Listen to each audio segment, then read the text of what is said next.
Hi guys, we're back with chapter 3 of the Time Warp Trio. Thinking about your pirate ship prediction. Good, bad, goofy, ugly. What kind of pirates are they going to encounter? Will it be pirates? So here we go with chapter 3. Oh, no is right, said Sam. We looked around the island for somewhere to hide. The choices were pretty slim. Our 3 trees, or there was one big black rock. We climbed higher into our trees and did our best to look like coconuts.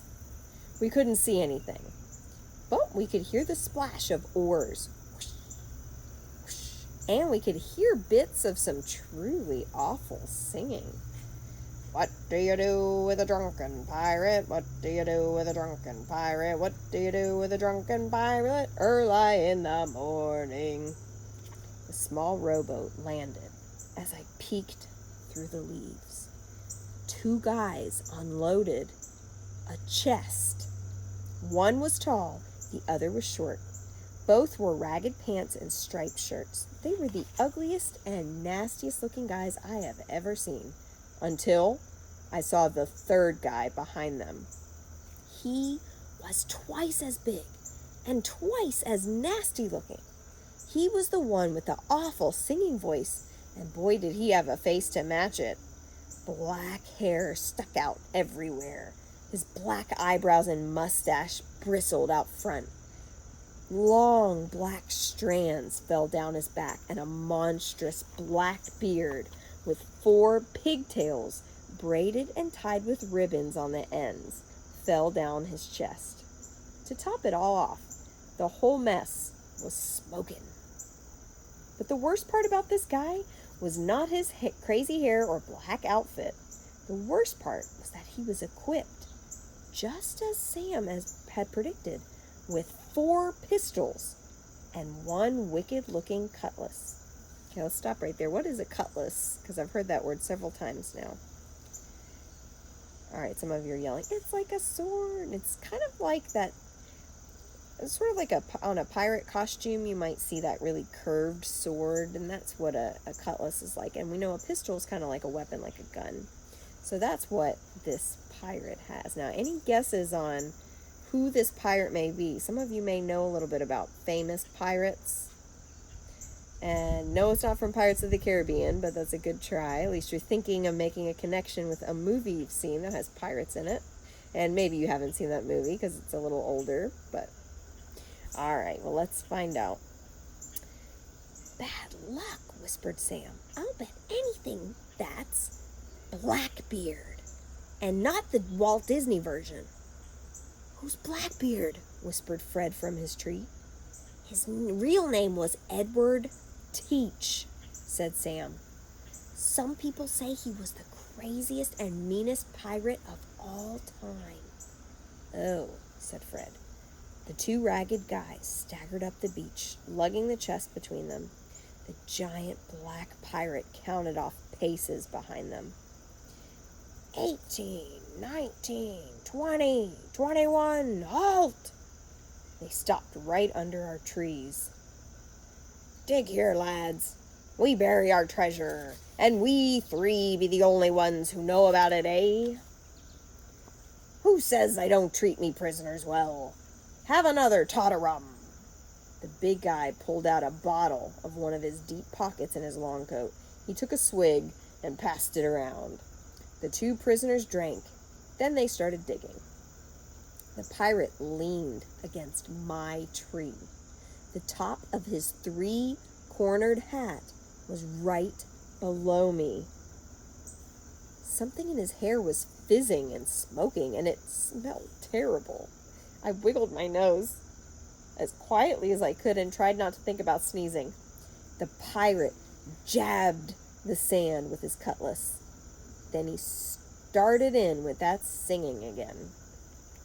Come all you bold rascals, what follow the sea, to me way, hey, blow the man down, haul in your sails, and now listen to me, and give me some time to yah-dee-dee-dee. Just us 3, laddies, not a soul around. Sam and Fred looked at me and bugged their eyes out. Let's see you bug your eyes out. The hot sun beat down. Flies buzzed around. The prisoners drank and dug. The bearded pirate kept singing horribly.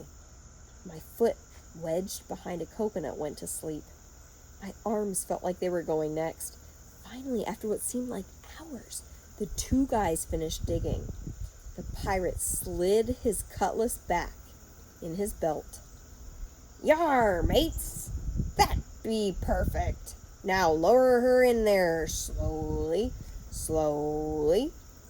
While the two prisoners were lowering the chest, the pirate pulled out 2 pistols and shot them both.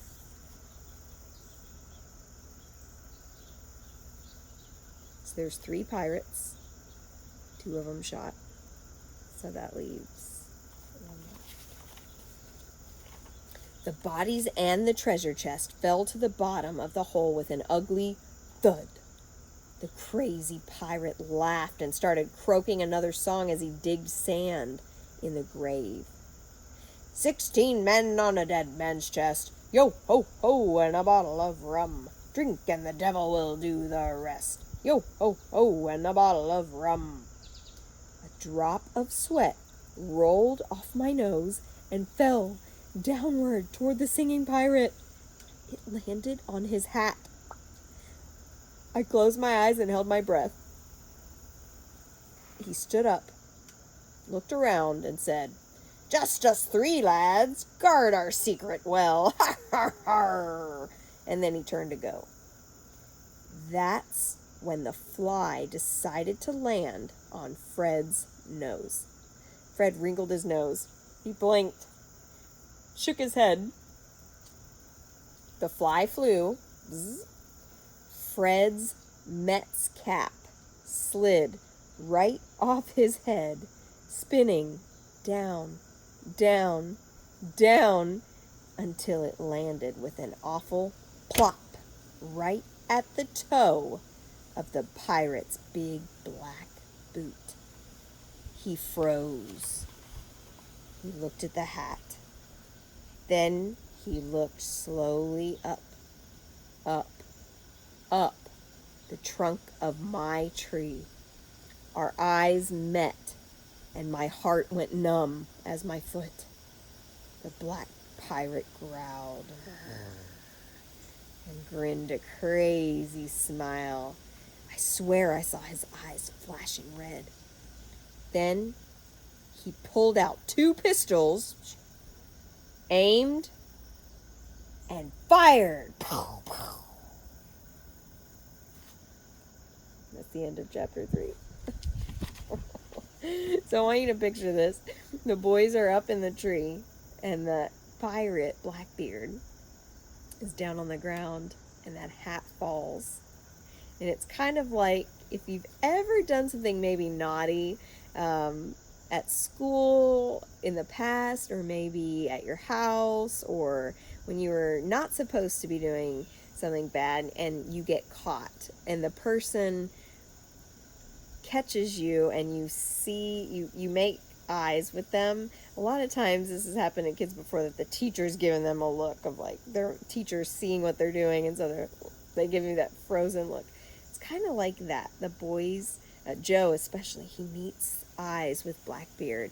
Blackbeard looks up like this, and Joe looks down at him, and they see each other in the eyes, and Joe's just like, how do you feel when that happens, when, you know, you're caught, and kind of like, how does that make you feel? Right, so right there we're making kind of a connection between how you would feel and how the character might feel. Let's make another prediction. How do you think the boys are going to get out of this, and what do you think might happen next in chapter 4? We'll see.